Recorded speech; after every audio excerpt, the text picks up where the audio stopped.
Welcome everybody to the Coach Ed Show. I'm excited to share this story. We've been friends for a number of years.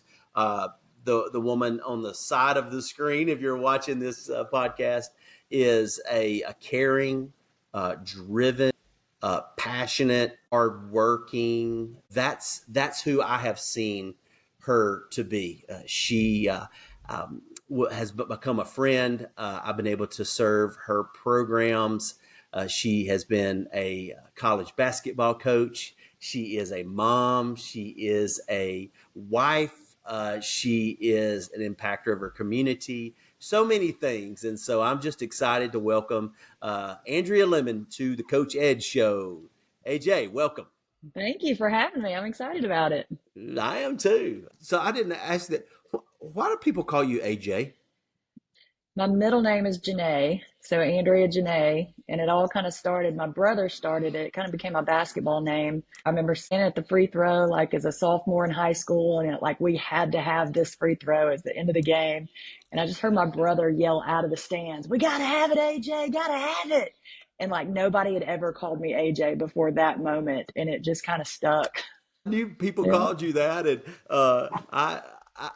I haven't very much, but I've wondered too, and I'm like, okay, well, we need to bring that to ground right now. So now the whole world knows why AJ is there. That's awesome. Why don't you tell us a little bit about AJ? So we know from sophomore on it was AJ, but tell us a little bit about who you are, your background, how sports has played a role in your life, your family. Just share a little bit about it, Yeah. Andrea. So I grew up in a very small town in South Alabama, Evergreen, Alabama. Grew up on a farm and basically with all boys. I mean, I had an older brother and a lot of boy cousins. My girl cousins were a little bit older, so, didn't really run with us a little bit. So I had to be tough. I mean, they did not take it easy on me. I had to be tough. We played football. We played baseball. I played on all the boy leagues growing up. So baseball was really kind of my first sports passion. Okay. Loved it. And when it kind of got time for me to move up to the oldest league, I remember my mom sitting me down and she goes, "This is where it ends." She did not want me playing with the high school boys as a seventh and eighth grade girl. And it just broke my heart. That very next day, I got a phone call about basketball tryouts, and I'd never played basketball. Okay. That's kind of how it got started. Interesting. I never knew that too, but we're just going to learn so much. This has already been great. Grew up in Evergreen, had brothers, those things. And then tell us a little bit about your family now. My family now. So we've been here in Huntsville now for 10 years. My husband and I moved up here about 10 years ago. And in my second season as a head coach, we had our first son, 4 games into the season, into a 28 game season. But now we've got 2 boys. Jax is 8.5 and Riggs just turned 6. We actually share a birthday. So we both had a birthday last week. Hey, all right. Yeah, best birthday present I ever got. I bet. Probably not one that ever was that painful either that you loved. So how about that? Oh, that's awesome. Yeah, I know Graham and the boys, and that's just awesome. So let's set the stage of kind of where you are now. You have been in coaching now for 18 years in women's basketball. Tell us a little bit about why did you get into coaching and why'd you stay in it, right? 18 years. Yeah, well, it's kind of an interesting story. I never thought I'd be a coach. Okay. I suffered knee injury after knee injury as soon as I went to college, tore my FCL the night before my very first college basketball game in practice. But had 7 knee surgeries, I think, over the course of 2.5 years. So I don't know, I grew very strong relationships with my athletic trainers and my physical therapist. And so I kind of felt drawn. I felt like that would be something that I would do. So that's kind of the education route that I took, exercise science, and plan to go on to physical therapy school because I just felt like I've been through it. I can help people through it. Yeah. But no, after, I guess, about a week before graduation, my head coach called me. I think I was sitting in physics class, and he called me 3 times in a row. So I got up, went outside and took the phone call. I was like, "Oh Lord, what did I do? Am I in trouble?" Yeah. But he offered me a job at Sanford. I was like, I don't know. Yeah. didn't really plan on that. So I ended up turning him down, Okay. which he was not very happy about. My family's business, they did disaster relief. So Okay. my parents and my brother were working down in New Orleans on Hurricane Hmm. Katrina. Yep. So that's what I did for a couple of weeks. I was a foreman down there running crews. Really? Wow. And I got another phone call Hmm. from Huntington College with another Okay. coaching job offer. Hmm. And I was like, okay, maybe I should try it out. Somebody sees Yeah. something in me. So I Yeah. had, Yeah. two coaching jobs offered to me within about 3 weeks. So I Okay. took it. I packed up from New Orleans and came back to Alabama and Okay. started coaching. Tell everybody where you went to college, and then with those coaches. You mentioned Huntington, but where was the other the first call? Stanford University in Sanford. Birmingham. Yeah, it's Yeah, so Sanford. that's where I played basketball. Hmm. Just kind of got into it and just loved it right away. Always loved basketball. Yeah. Just didn't really think I'd be on the coaching side of it. I was the only assistant. I think we had maybe one other student assistant or graduate assistant that year. Oh wow. But the head coach quit after like the fourth game of the season. Yeah. Okay. So tell us So about that. so I'm in the weight room with our team. He calls me. He's like, AJ, where you at? I'm like, I'm in the weight room with the girls. He goes, you need to get back to the office. I said, okay. So I head back to the office and he's just packing up everything, just throwing stuff in boxes like he is just. And I said, what are you doing? Yeah. He said, I'm out of here. I said, Wow. okay. Are you coming back? Yeah. Right. He said, no, practice is in 30 minutes. You need a practice plan. I said, okay. Wow. Now, how long had you been coaching at this point? That was my first year. And First so, year. yeah, I was only like 4 or 5 games into the season. Okay. Okay. So the athletic Wow. director kind of stepped in, as head coach, but he just kind of gave me the reins on everything. I mean, I loved it. I You absolutely loved it. did. I was just a kid, but I mean, it was Yeah. How so old were you? fun. You're never supposed to ask a woman how old she is, but I want to ask you how old you are. I'll ask you how old you were. I think I was 23. 23. Wow. Yeah. What was? So not I'm just curious. What was the oldest player on your team? probably 21. Yeah. So it was interesting. Yeah. Uh, So we just learned how you got into it. So why'd you stay in it? I just loved it. I mean, I've always loved basketball. I just think it's such a vehicle for so many different things, just building relationships and trying to build up young women. Kind of my experience a little bit. I don't feel like I was really built up a lot Okay. as a college athlete. It was just all about performance and which I mean, it should be, but at the same time, it's a critical point in young women's lives, 18 to 22 Hmm. years old. They're trying Oh to yeah. figure out who they are. They need discipline, but they also need somebody to lift them up. What Yeah. is it? Is it the rule of 10? You give them, you say one negative thing, you got to say 10 positive 10 things to get positives. them Yeah. back on track. Yeah. That might even be Um, low. and I wasn't always the greatest at that. I don't think coaches Hmm. really are. They're always looking Hmm. at how can I help make things better? Something's wrong. Let me fix it. But it's something that I always tried to do. And I know I Hmm. wasn't the best at it. I would always tell my assistants, hey, they need positivity from you Hmm. guys. Like if I'm Hmm. always kind of correcting, I'm always kind of coming down on them, trying to push them. They Yeah. need to hear so many good things from you guys. Yeah. I've been fortunate to have some really good assistants over the years that really helped me do that. Well, so I mentioned that you'd been in it for 18 years, and you recently made a decision to step away from that. Was it 10 years at University of Alabama Huntsville? 10 years. Yeah, Yeah. 10 years. So this was just wrapped up your final season. And so what would you say in 18 years that you've been coaching? What's changed? What do you think has kind of changed over there? We'll just say 20 years, because from your end of your playing days, obviously you had a view of coaching, you had a coach, and then all the way through this past season. What are the challenges, or maybe I don't even want to presume that. Let me just say what's changed. Well, I just think the way that kind of NCAA has structured some things just really just in the last couple of years with the transfer portal and the NIL stuff. And it used to be enough for a kid to earn a scholarship and get their school paid for and get to play the Yeah, game that they love, just go to school and play basketball. That yeah, used to be the ultimate dream. And now it's really not. Now it's, all right, what else can I get? What else can you give me? And I just didn't like the structure of that. And with the transfer portal, and I don't deal with it as much as, higher levels. But if things aren't going just exactly the way you want them to go, you just go jump in the transfer portal and try to go somewhere Yeah. else. And when it first kind of came out, you used to have to get your head coach's approval. Like they had to sign off on you going to the transfer Okay. portal. And now Okay. you don't. Now the head coach gets an Yeah. email from compliance. So and so is in the portal. And you're like, okay. Okay. Um, Yeah. so I didn't really like the structure of that. And I know that the Yeah. transfer portal can be great. And I think that there Yeah. are definitely like legitimate reasons why a kid would Sure. want to do that, a coaching Sure. change or a Yeah. mutual agreement. But the way it is right now, it's like things get hard, I'm out. I'm not Yeah. getting along with you, I'm out.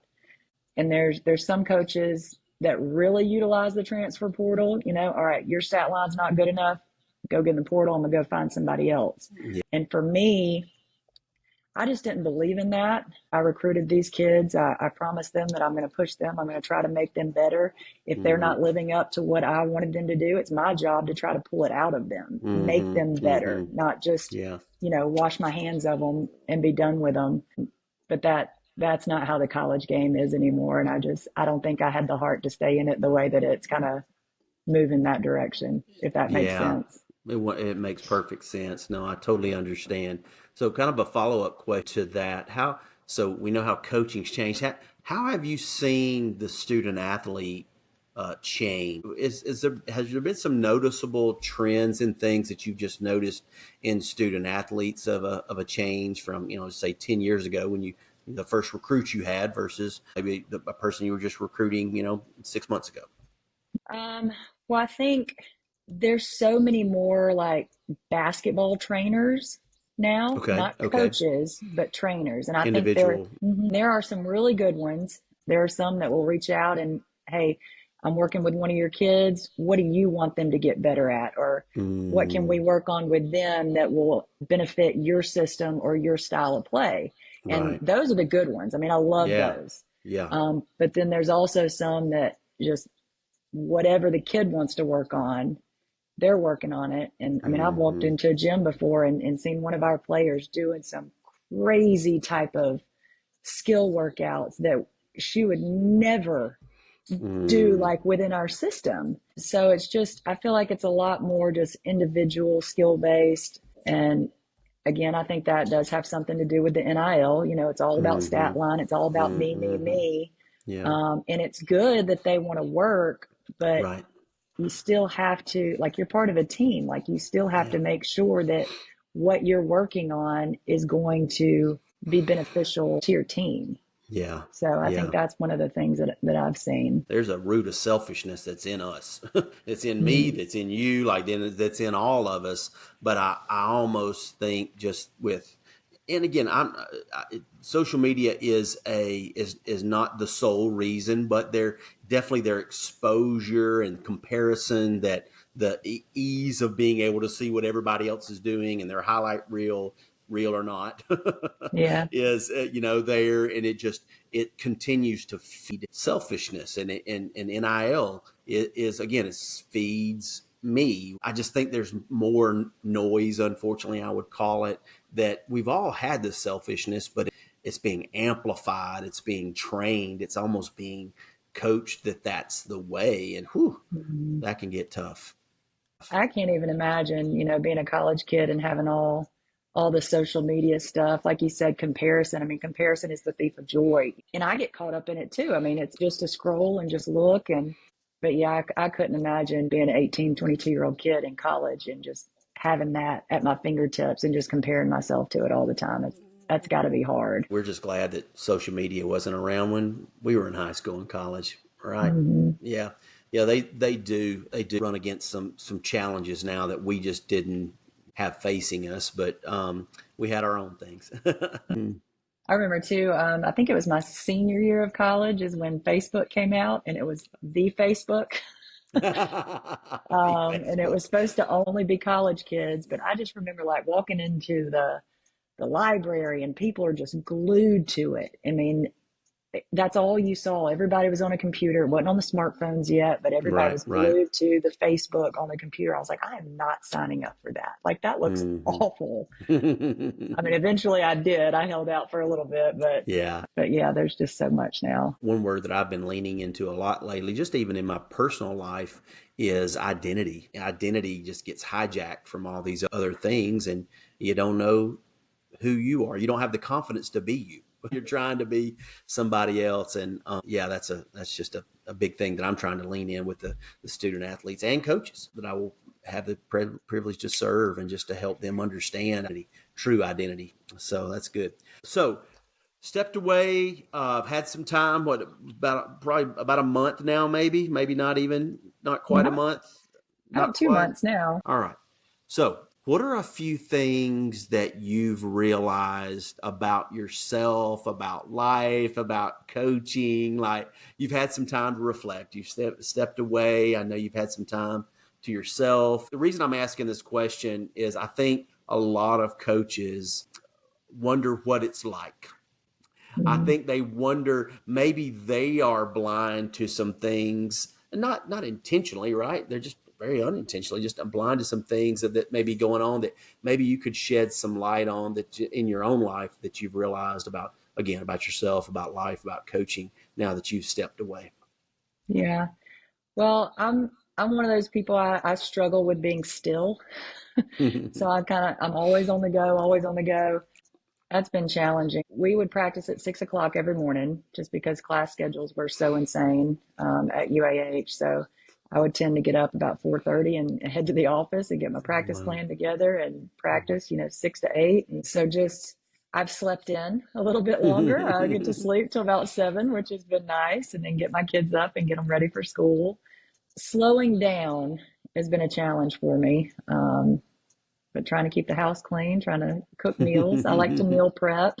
Kind of big into nutrition, so trying to Yeah. focus on that and meal prep for my family. And I'm noticing a lot more things about my own kids that Okay. maybe I was too busy to slow down and see. I love my kids. I mean, Mm-hmm. um, but you spend so much of your time with other people's kids as a coach, Yeah. and trying to help them and making sure that their mental health is where it needs to be, and trying to make Mm-hmm. sure that you're always checking in on them and pouring in on them and on the phone with them and texting them all hours of the Yeah. night if they're texting you with issues. So yeah, just I've really enjoyed being able to be there for my own children instead of somebody else's Mm. kids right now. What were maybe some things that obviously so spending more time and being able to be intentional with your own kids is one thing. Was there anything else just about your own health or your own pace or your own mental health, if you don't mind me asking that question,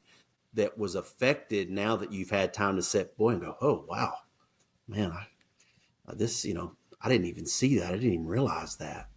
Yeah.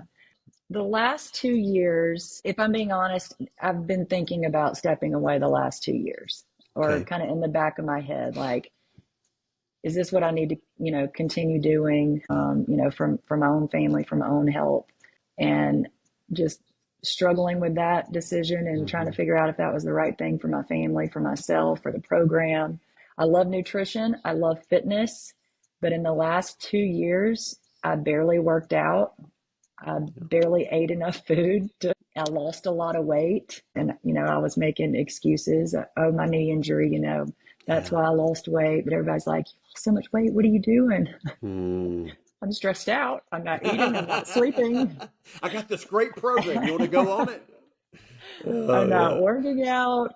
And just really, and it took me a while to kind of get back to it. But in about the last 2 weeks, I'm feeling so much healthier. I'm, Mm. I'm eating better. I'm sleeping better.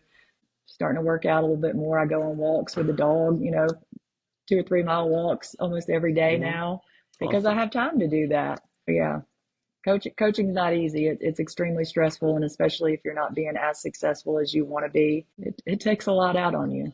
And Yeah. I feel like as coaches, we don't talk about that as much. We have to keep on that happy face. We're in charge. We got to make sure everybody else is okay. When a lot of times coaches need an ear, need somebody to be able to talk to, somebody like you. You've always been one of those people for me. And We've got character coaches, really good character coaches through Nations of Coaches that have been awesome, that I've been able to open up to, especially in the last year about some things. But Yeah. Well, I'll edit this. This is a spot that we'll edit out if you don't want to me to publish it. But maybe I just think there's so many people on the outside that don't have a real view of the pressure and the mindset, the challenges, emotional challenges that a coach can have. Men or women's coach. Maybe if you wouldn't mind, just share a little bit about the challenges that maybe the doubt that you have, maybe the disappointment that you have, maybe the struggles that you have as a coach that you do have to hide behind that leader mask. You don't wear a mask on purpose. You're doing it out of a good place, right? You're trying to be strong for the program. But if you wouldn't mind, share a few of the things that are actually behind the mask. anybody sitting in the stands watching a game, I think they can coach your team better than you can, and especially if things aren't going well. So there's a lot of kind of chatter that you have to kind of block out. My husband is a huge Alabama football fan, and I'm watching football games with him, and he's like, "Why'd you make that call? That's so stupid." And I'm like, "Gosh, you're not at practice every day. Like, let him Yeah. come." And I'm like, "God, you're saying that to the TV. There's no telling what these people sitting in the stands are saying." I'm kind of about my play calls, or what I'm doing, or who I'm playing. Yeah. But yeah, you have to block it out, because if you allow those things to kind of creep in, I mean, it can really mess with your psyche. And like you said, Yeah. it's not necessarily putting on a mask. It's just trying to be strong and be Strong. confident in what you're doing. Did you have any practices or things that you used to help block out those? Because a lot of times they weren't physical voices. It was more about probably thoughts that you had in your head about what they think, what they're saying, blah, blah, blah. I mean, unfortunately, in the locker room, up in the stands, up in the athletic department office, like you may not have Mhm. heard anything direct, but man, you have this perception of what may be going on. Did you have anything that you would do to help you cope with that or deal with that? I would like to say yes. There's some times where there's a one of the worship leaders at our church. He kind of encouraged me one day. He could tell, like, I went to a serve project and it was just kind of all over my face, like it was just eating me alive.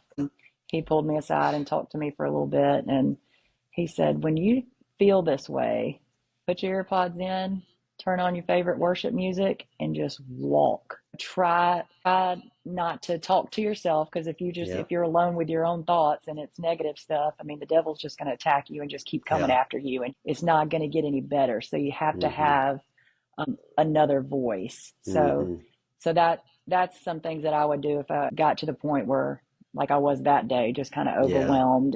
Put my earpods in, walk around campus, and I would just be singing, and I'd have students pass by me like, "What is wrong with her?" What world's she in? That helped me a lot for sure. Just kind of Mm-hmm. getting reconnected. Yeah. You mentioned it. One of the phrases I say a lot of times is talk to yourself, don't listen to yourself. Yeah, Because that listening to yourself is the thoughts that will right. just attack in there, and you almost have to speak over it. And in essence, what you were allowing that worship music to be the voice to Yeah. talk to yourself rather than listening to that negative voice. And like you said too, sometimes it wasn't physical voices, or sometimes it's just, all right, this is what I think they're thinking about me, or what Mm-hmm. they're whispering over here. But I went through a really hard time last year. I was getting emails and text messages in the middle of the night from anonymous people. They were not nice at all. Mm. And it wasn't just attacking my coaching style, it was attacking who I was as a person. I was afraid for my life a little bit. Mm. And that's no way to live. I mean, that's no way to treat anybody just because you lose a No. basketball game. Oh. Um, remember when all that was kind of going on, I pulled up in my driveway, and somebody zoomed in right behind me, and I ducked in front of my car, like, Mm. and what am I doing? Like I was scared. I didn't know who it Scared, was. yeah. I thought it was whoever it was on the other side of that text message or those phone calls or those emails. And I'm like, that can't be my first reaction. It ended up, it was just the Walmart delivery, grocery delivery that my husband had Yeah. ordered. He was like, what are you doing? I'm like, ducking behind the car. I Yeah. got your groceries. But yeah, so as a Division II basketball coach, women's basketball coach, if I'm going through some things like that, there's no telling what other coaches go through that they don't talk about, Yeah. especially high profile coaches. And Yeah. again, things that we don't talk about. Right. I so appreciate you sharing that. I mean, I'm sure there's somebody listening right now or watching went, what? She got what in the middle of the night? Not about what? Yeah. Yes. Yes, that happened. That is really crazy. Yeah. So you just mentioned faith, and I would love to talk about that a little bit. And how has coaching, or how has your faith been impacted positively, negatively, neutrally, whatever, from your coaching journey? Or talk about the blend of faith and coaching in a public university, but also just how it has affected your relationship with the Lord. With college sports, I mean, you get people from all different types of backgrounds. You get believers, you get non believers, you get people that are trying to figure out what they believe. And for me, I went to Sanford University, a Christian school, there for 6 years, grew up in a Christian home, and kind of going into a public university. I was like, all right, can I pray with my kids? Like, Mm-hmm. can we circle up? Can we say prayers? Can we bless the food? Yeah. And I'm like, if I get fired for something like that, fire me. Mm-hmm. So just trying to make sure that they knew kind of what I believed in, Mm-hmm. and that they could talk to me about some things. And having character coaches, like you and John Ryberg and Joe Vonderhyde, being Mm-hmm. around the program as pastors, and just people being around that could share different stories. And Mm-hmm. I think having that was almost more impactful. They wouldn't necessarily want to come to me with some of those Right. questions, and some of them Right. did. Different relationships that I had were stronger, and I had players that were more confident in bringing me some hard stuff or asking some hard Mm-hmm. questions. But I know Joe and John, just in the last couple of years, some of the questions that the players would come to them about was like really deep. Like I said, just having somebody else that's not biased about playing time, that's not Yeah. worried about all that other kind of stuff. I think that was really good to have for sure. I would suggest that every coach at any level has that type of person, that type of Yeah. presence in their program for Yeah. sure. So me comparing my coaching to yours is, little league and in the major leagues, but I was a head coach of a girls golf team in high school, and I was the person that I am now. But I thought, really, hey, if I could be a head coach, I could have a lot of influence. I could really share a lot. That I could build those relationships and all that. And what I found in that 1 year was quite the opposite. I could still share it, but because playing time, discipline, all the things a head coach has to is our responsibility. That's for them, but they don't always see that. So what I learned during that year is that barrier that comes up, and it's sometimes visible, most of the time invisible, but the abilities that are again ultimately for their good, but the team's good. But a lot of Mhm. times the player doesn't see that. So they take that the wrong way. And so what I thought was going to be a great opportunity for me to have more influence and have a stronger voice in their life, actually me being the authority figure, actually widened the gap because they didn't feel like they could come and talk to me about off the Mhm. course issues, because there was this preconceived notion that because I disciplined them for being 15 minutes late to practice, that I must not understand. I must not care. That I wouldn't be able to help them with that because I was mean to them, or, Right. or I didn't understand the situation. That year we were pretty successful in relation to the program in the past, and we did some good things. But man, at the end of that season, for myself, I went, okay, whoa, whoa, whoa. That's not what God's called me to do. I am Yeah. not a gapper. I'm not trying to create gaps. I'm trying to close them. But Yeah. that's a reality, right? that is a reality of authority. I see it with even my own sons, right? I have authority over them. So there's just some things that I have to do for them that can unfortunately widen the gap between them coming to me sometimes, as much as I even say, I'm an open book. I love you. They know I love them, but having someone in your program that in those, when their feelings are hurt, Mm-hmm. that they can still go to until they can kind of hopefully see the error of their ways. Or maybe we as a coach, maybe we made a mistake, and maybe we have Right. time to see that and go, you know what, hey, I handled that situation terribly, right? Yeah. And so it gives us a time to reflect and then maybe approach that player to mend the relationship or whatever. But man, having that, an assistant coach can be that a lot of times too, but sometimes even with the assistant, like, well, the assistant's just going to go tell the head coach there, so I can't go Right. tell them. And so that's my experience. Does any of that relate to your experience? Yeah, absolutely. They're nervous to talk to you about things because they don't want you to look at them differently. And the more we could say it to them every day, all day, like, come to me about anything, personal and basketball. I mean, that's different. It's not going to affect one or the other. Again, in the back of their head, they're like, oh, if I tell her I'm struggling with this, she's going to think that I can't run the play when she calls me to do, Yeah. she's going to put me on the bench. But yes, it definitely, all that rings a bell. Well, like you said too, we don't always get it right. Coaches don't always make the right call. They don't always say the right thing. And that's one thing that I really tried to harp on with my team. Like, it may not be the right call. It may not be exactly what we need to do in this moment. But if we're not all doing the same thing, if we got three of you guys thinking that you need to do this and the other two trying to do what we talked about doing, none of it's going to work. So whether Yeah. you think it's going to work or not, like, this is the plan. Everybody's got to be 100% on board. Yeah. Yeah. It's like, hey, I can't guarantee this play is going to work, but I'll guarantee that it won't work if we're not Right. all on the same page. Like, I don't know if it's going to work, but I know it's darn sure enough not going to work if we're all pulling in different directions. Right. Yeah. And two, having the confidence or to be able to say I messed up. I shouldn't have done Yeah. that. I shouldn't have said that. And I had one of those moments down in Florida a couple of years ago. I didn't sleep all night. We played awful. It was like in a regional crossover event, first game of the season. And I think I was up all night and called a Mm. meeting at like 7 o'clock the next morning. And I just ripped them and I just let them have it. And I was saying words that should have never come out of my mouth, Mm. things that I always told myself I would never speak to another human like that. And I Yeah. just did it just over and over and over. And I walked Yeah. out of there thinking that I would feel better about it, but I Yeah. fired them up. Right. No, I think I just crushed them, and then it crushed me. I Mm. was like, who was that person? Yeah. And I remember one of the girls said they stood up and said, we don't ever want to see that side of her again, ever. So we got to figure something out. I was like, okay, well, maybe it did work a little bit. Yeah.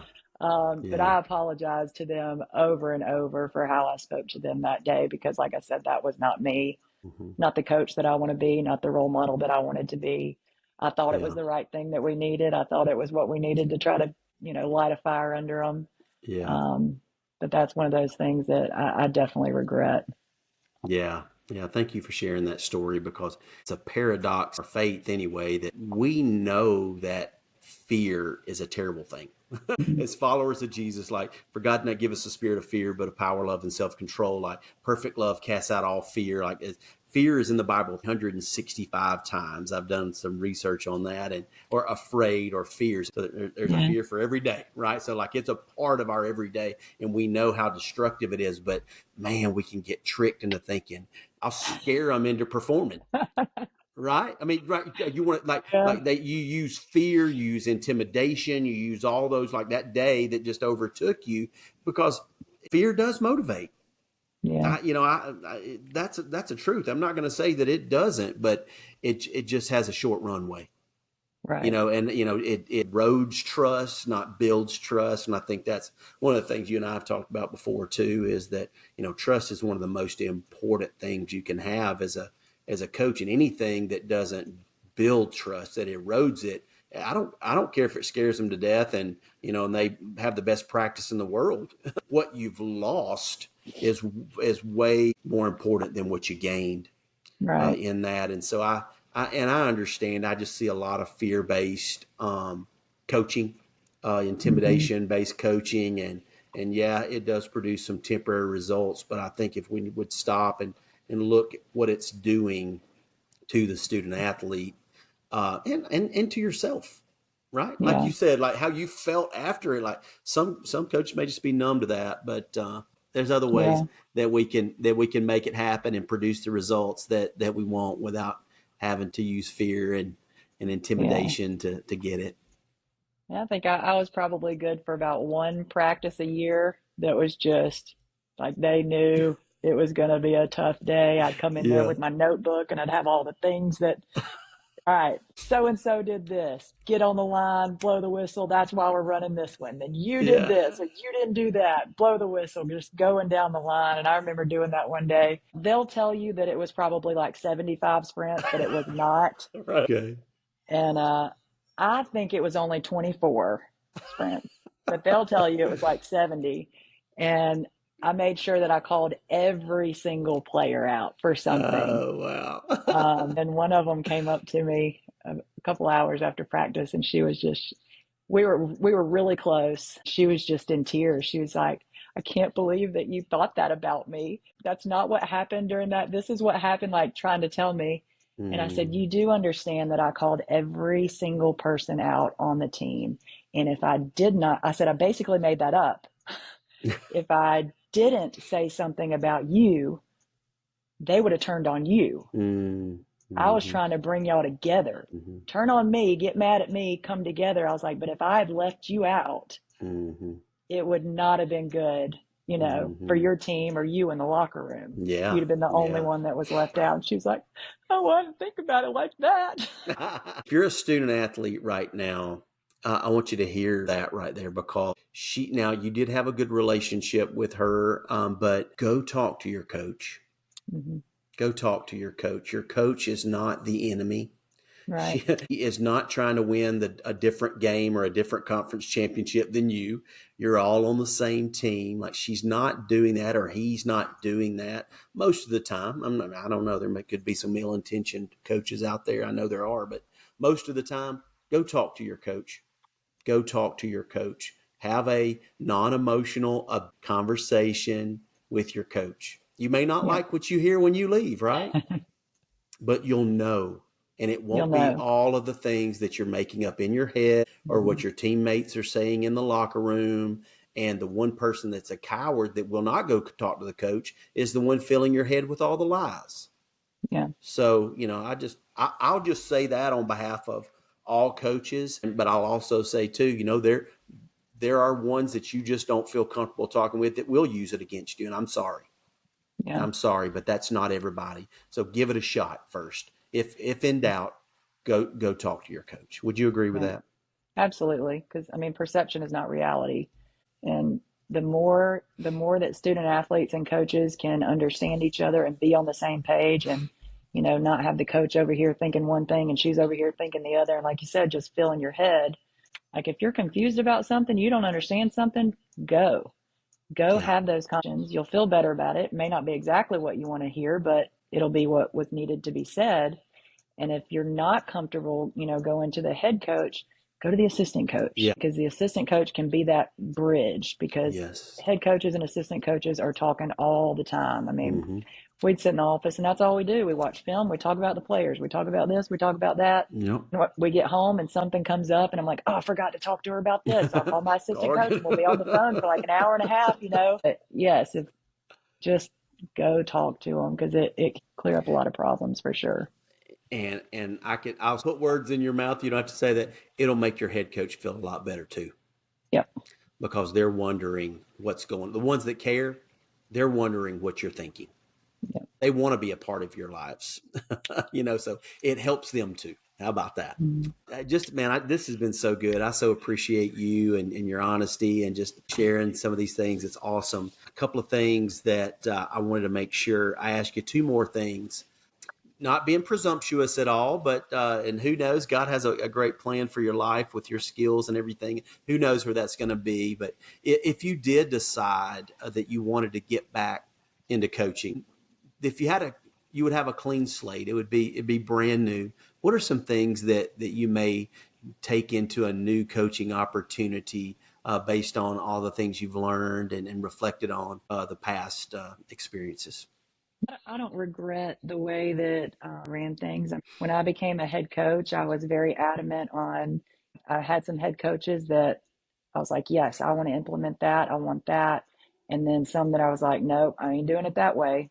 When you take over a program, and I tell this to anybody that's becoming a head coach for the first time, don't try to be somebody else. Don't Yeah. try to be your old coach or that coach, or do it your own way, and be confident in that.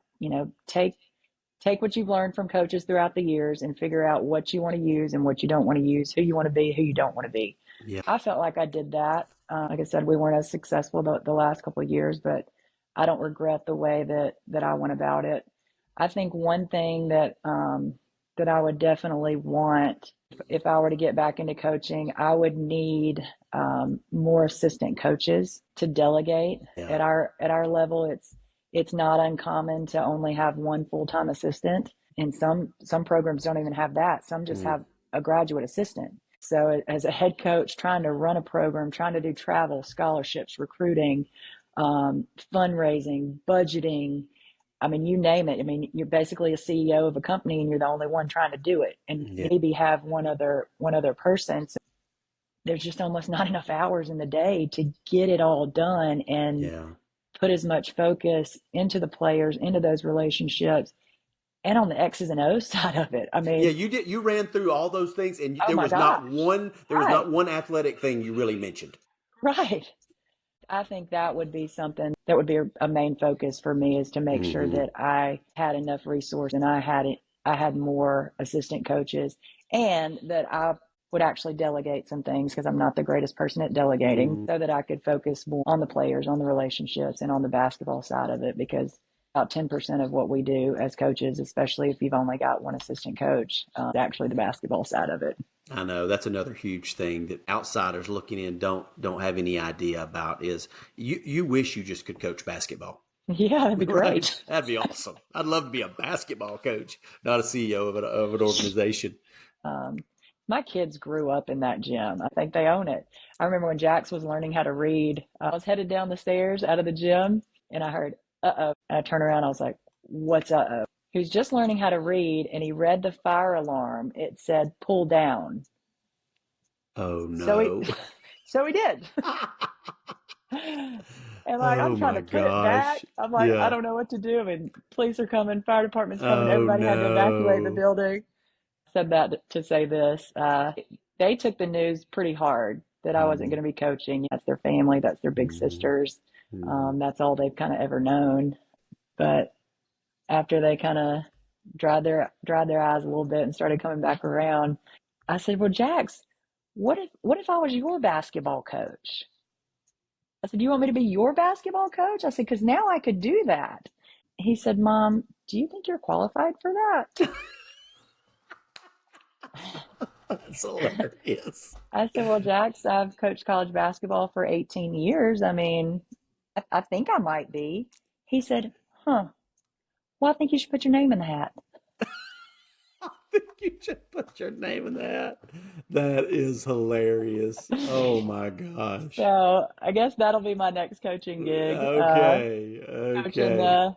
the 8 and under, the 9 and under youth Yeah. basketball league. Awesome. If I get the Awesome. job, Hey, if well I make the cut.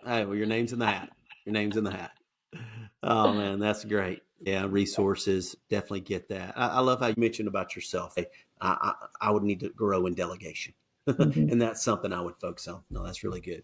One last thing, and this is a resource that Season Builder has recently created, is an app called the Coach Edge app. We're on the Coach Edge show. It's Coach Edge app. It's an app that I have created to give 24/7 access to encouragement, perspective, advice, ideas to athletes and coaches, just as you go through things. And, I'm an old guy, so I'm in the bed at 10. So text me after 10, you just got to get an answer tomorrow. I'm sorry, I'm in the bed.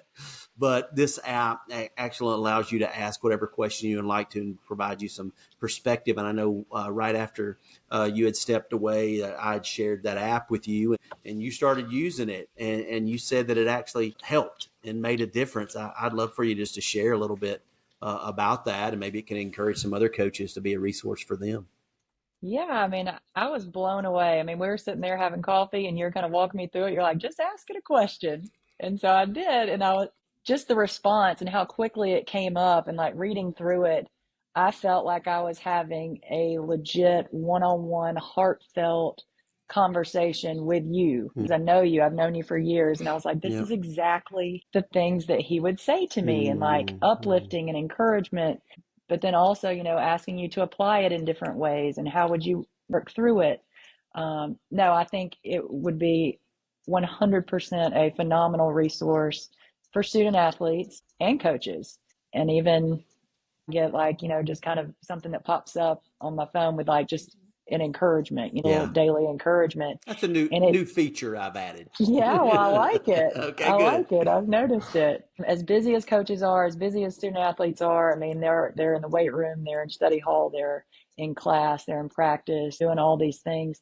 Sometimes it's hard to just slow down and try to have a conversation with somebody because you feel like you don't have time. Mm-hmm. And when you're having a hard day, when you have a tough question, just having it right there on, on your phone instead of Mm-hmm. scrolling through social media and comparing yourself to somebody else. Oh, Mm, she's handling it so much better than I am. yeah. Delete those social media accounts, get the Coach Edge app Yeah. and ask those questions. And it would be so beneficial, like I said, not to just student athletes, but coaches as well, because Yeah. I love it.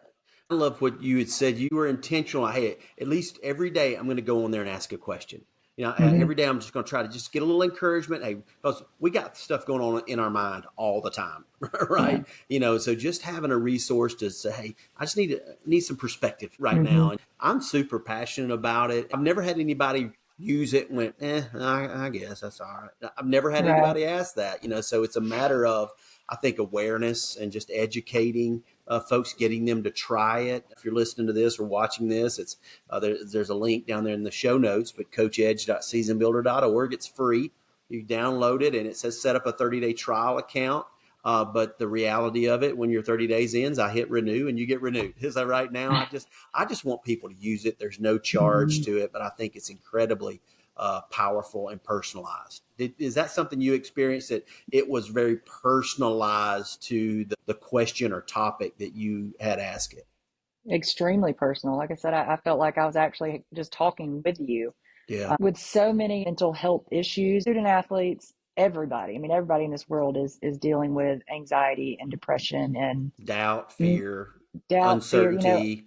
all those things. And I think that more high schools, middle schools, colleges, sports teams, non-sports teams, I mean, Yeah. you got to invest in the mental health of the student athlete. NCAA has all the initiatives, mental health matters, mental health day, and all this stuff. But what are we doing to actually help them? Mm-hmm. Because in my experience, if I have somebody that's really struggling with depression, I mean, I'm not a counselor. I can sit there and That's talk and right. I can listen. I can try to encourage, but we call over to the student counseling center and we don't have an opening for 6 weeks. This Yeah. kid doesn't have 6 weeks. We got to be better. We've got to be better. Yeah. We've got to have more resources. If it's truly about the student athlete, which is what they're all saying, that's what they say the NIL is for, that's what the transfer portal is for, then we need resources like your app or more counselors on staff Mm-hmm. if we really want to make it about the student athletes Yeah. overall health. Just to speak on that topic, so many times having the resources proactive to it. So a lot of times I say, and I'm not a certified counselor or anything. I'm a life coach. I feel called to this work. So I've got a divine degree Yeah. to talk with people. But what I say is, a lot of what I do is mental health prevention. Like, Yeah. let's build a relationship. Let's talk about the small things before they turn into big things, and Right. having resources that they can talk to, not at 2 o'clock in the morning when they've used the suicide word, right? That, like, we need to jump in. We need to be way out in front of that, where I'm not saying that it would never get to that, but that some prevention, some relational resources around there, like Joe, like John, like myself, around the program, to have these conversations that they feel comfortable talking about these little things, and that may be big to them, but they could get much bigger if they keep them to themselves. So, yeah, Right. it's big deal. Well, AJ, I thank you so much for coming on the Coach Ed Show. I mean, I'm so excited about sharing this episode. Just so many things that you shared, and our friendship. Just love to have had this conversation with you and have recorded it for posterity, not just us sitting around the office chatting. So it's been great. Thank you so much. Just God bless you, and just praying for you and having you 8U, 9U coaching future that you have ahead of you. And I just so much appreciate you and for your friendship and coming on the Coach Ed Show. Well, thank you so much. This was a lot of fun, and I appreciate you so much. You have no idea. Awesome. All right. So until next week, I appreciate you sharing the Coach Ed Show, and we will have an episode ready for you next week. Take care.